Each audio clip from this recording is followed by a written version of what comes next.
Dito na kami sa Parkal Building. Pagkuhanan ng ano, ng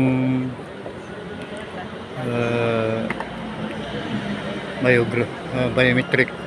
Tapos sa March 5 interview. Tuloy paghanap ka sa may bis. Idadala na yung passport sa bahay. Itatak ng visa.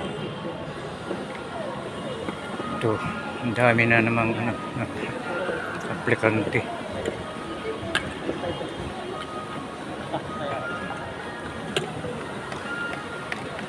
Yan, ganda na swimming pool.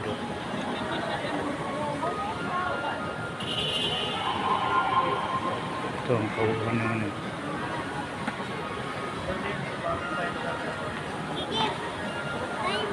Magandang hapon po. Welcome to my channel, Baldabigno TV. Nandito po kami sa Parkal Building. Ito sa Paranaque.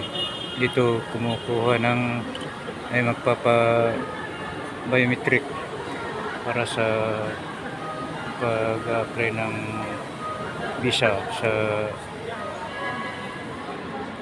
consular sa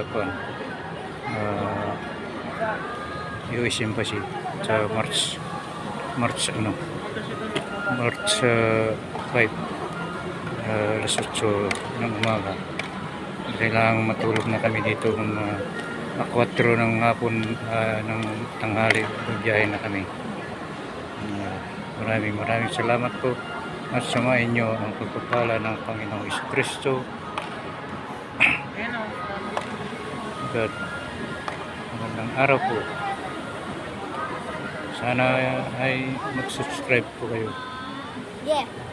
Mag-like, mag-comment at mag-share. Maraming salamat. God bless you all.